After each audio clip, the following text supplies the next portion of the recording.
The internet has become a crucial and integral part of our everyday lives. Can you imagine going a day without checking your email? How about a day without social media and YouTube videos? Or we could take this further. Without the internet, you have no access to money in bank accounts, no access to pay with credit cards, and with many newer vehicles, no way to even start them without connectivity. If you were to go back in time just 40 years, you'd experience a drastically different world. Before the internet and computers took control of everything, people did most stuff manually. You needed a newspaper or the local TV news if you wanted information. If you wanted to buy something, you had to go to a store. Only a few people would be able to go back easily. Most people alive are so reliant on technology that they would be completely lost without it. Well, I have some news for you. It is not just possible we lose the internet soon, it's likely. In this video, I'll go over a few things. First, we'll look at how humanity survived for tens of thousands of years without the internet. Then we'll consider how the internet has taken control over virtually everything in your life. And finally, we'll explore why we'll likely lose the internet, at least for a time, and what that would mean in 2020's America. Now, before I go on to tell you all about this, I do want to make sure that you know that as someone born in 1980, I consider myself part of the Xennial generation. I aim to explore concepts through this channel from our unique perspective, since Xennials are the only generation raised both analog and digital. My videos showcase my philosophical understanding of the subject, supplemented with verifiable facts and information to support my beliefs. If you disagree or have something to add, I welcome your thoughts and opinions in the comments below. As always, there are chapters in the description that will let you skip to any section you want. Thanks for checking out my creation. And if you're new at the Xennial Philosopher, I hope you'll subscribe and return soon to continue to expand your perception and grow your mind alongside me. Getting by without computers, the internet, or any of our modern technology might seem like a terrible and troubling idea, but the reality is this stuff is new. Even if we jump back to my birth year, we can see how drastically different the world functioned. If we skip back further, we'd find a few other technological advances that changed how humans live. Like the television, radio, or the telegraph before that. We can go back further. We can look at the printing press or the wheel and how they drastically changed the world. All that is to say, there have always been life-changing technologies in all eras of human history. Even the Greeks and Romans had technology that was critical to daily life. But we're looking at this whole thing the wrong way. The technologies themselves did not change human history. The creative and innovative ways in which we humans utilize these advances improved our race. Think of it like this, and this universally applies to any technology humans have ever created. The inventions are always initially a novelty, then adopted by the wealthy or powerful, before the new methods eventually work their way into all of society. But I argue that the invention and initial adoption, while necessary, are not the key innovation, nor the primary driver for human and societal evolution. Let's take something straightforward that majorly changed humanity over many centuries: the wheel. Someone way back in history probably noticed that something round, like a log or a stone, would roll. Now, I bet their peers probably laughed and teased them because there was no use for this round thing until someone put it under a trough and got the first wheelbarrow.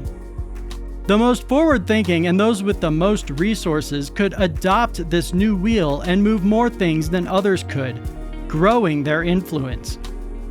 But true innovation begins once the technology spreads to the general population. People will invent carts, bikes, cars, and 100 other uses to the point where the technology becomes integral to daily life. The same progression can be seen with any technology that eventually grew and evolved to the point where it changed how humans live. You can see it with anything: the invention of the printing press, the discovery of smaller and smaller parts of life, telegraphs and telephones, wireless communications, and by the time the 1980s rolled around, the computer was moving from the halls of the powerful and resource-rich, like the US government and universities, to the average American homes. Once computers were numerous enough, people had to find a way to connect them, and along came the internet to solve that problem. So you see, before every world-altering invention is introduced, people are moving through their lives without missing whatever convenience is coming soon. But once that invention has spread through society like wildfire, it doesn't take long for it to become intrinsic to daily life. But the internet and computers seem to have taken over in a much more parasitic manner than past technological advances, and this next section will explore that. How the internet took over. In the first section of this video, we explored how technology is introduced and how it spreads and eventually leads to innovations that change how people live. In my lifetime, I've seen one of these shifts happen before my eyes, as I'm sure many of you did too. When I was born in 1980, the nurses filled out my birth certificate with a typewriter, and any medical records that were created were entirely on paper in file cabinets somewhere. But I didn't learn to type on a typewriter, and I expect not many of you did either. If you have a child or go to the hospital for any reason today, every detail about you, your stay, and your medical condition will be stored in an electronic medical record system, and there is a strong chance that those records will never exist on paper. In a little over 40 years, our entire society has shifted from using paper records to digital, with everything having, at a minimum, some computer component. We've also drastically changed how we communicate in that time. When I was a kid, a letter was the best and least expensive way to communicate with people far away from you. Now, a text message, an email, or even a video call is preferable and immeasurably less expensive too. Our society has gone from manipulating analog communication formats to exchanging digital bits between systems that get stored within nebulous clouds on the internet. What is, at least to me, scary about this transition is that we all did this without once stopping to think if it was a good idea to put so much of our fate into the fragile electrical signals of computers. Even though we had ample evidence that we should probably think twice, which we will discuss in this next section, there weren't a bunch of debates.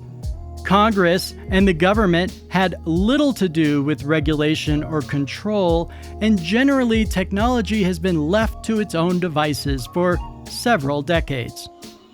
Several government attempts have been made to regulate information technology in the intervening years, but the sad truth is that our government representatives tend to be about 2 decades behind the rest of the world, and that's not surprising since the average age of our elected officials in America is over 55 in Congress, and a sad 64 average age in the Senate. So no wonder that technology companies have quickly outpaced the government's feeble attempts at regulation.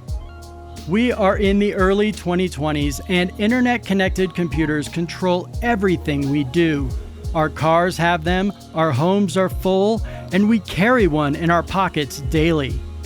We have steadily, over just 40 years, built up such a heavy reliance on the internet and internet-connected devices that we use all day, every day, that even though humans persisted for tens of thousands of years before the advent of the internet, I believe that without some significant changes and planning, we are barreling headfirst toward a catastrophe of our own making: the loss of the internet.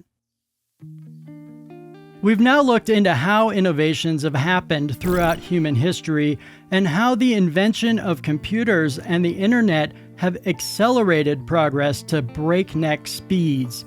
Now, let's see how that might spell doom for all of us. What would happen if you woke up tomorrow morning to find you had no more internet? Have you thought about how thoroughly you rely on the internet every day of your life? Would you be able to pay your bills? Would you have access to your money or bank accounts? What if I told you that all this was not only possible, but likely to happen? What do you think will happen to the world we live in today when we, as a whole, lose access to the internet? These questions sound pretty doom and gloom, but it is critical that you and everyone else seriously contemplates this possibility. The more we rely on the internet and its connectivity, the more it will devastate us when we lose it. There are two probable ways that we will lose access to the internet. The first is based on my experiences as an IT security consultant. For nearly 20 years, I've been working in information security as a penetration tester, meaning companies paid me to test their security by breaking in and telling them how I did it. I can tell you definitively from my experiences that no organizations or corporations are truly secure from attack. What makes it worse is that these organizations pay people like me to find the security flaws and report them so the issues can ostensibly be fixed before a malicious person exploits them. But I can again tell you from extensive experience that they rarely, if ever, fix these problems. Typically, they leave them to fester until they get hacked or the offending system gets replaced. There is no doubt in my mind that any day now, some angry group of people, maybe a despotic nation state or perhaps some angry kids, will finally take advantage of these gaping security flaws and take down the internet. This is not a theory. Attacks that have caused significant outages or even complete loss of access to the internet happen. For example, Mirai botnet back in late 2016 used flaws in over 100,000 devices to create the largest botnet to date. This botnet was then used to take down DIN, the largest domain name system provider, effectively taking down a large swath of the internet. These attacks happened in 2016, and the tools that attackers have today are much more advanced. While malicious hackers are the most likely and current threat to our internet access, another danger has an even more significant potential to cause mass harm. This leads us to the second way we may lose the internet, via a coronal mass ejection, commonly just called a CME. You see, our sun, which by the way is not named the sun but named Sol, is a big ball of unstable gases that are not too far away from our fragile little planet, especially if you look at this in celestial terms. And Sol, our bright yellow sun, while giving us and the Earth the light we need to survive, also has solar storms and disturbances.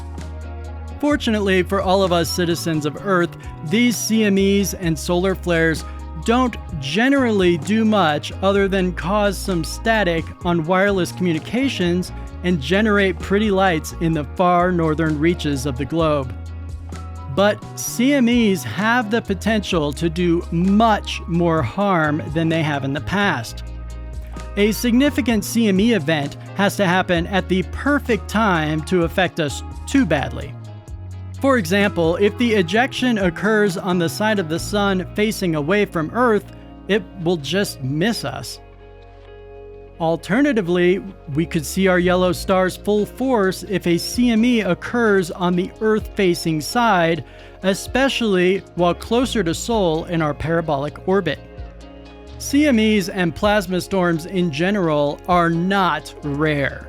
What is relatively rare are the perfect conditions for these events to impact the planet we call home significantly. A real worry is that a badly timed CME hitting Earth today would have an astronomically more substantial impact than the same event 50 or 100 years ago.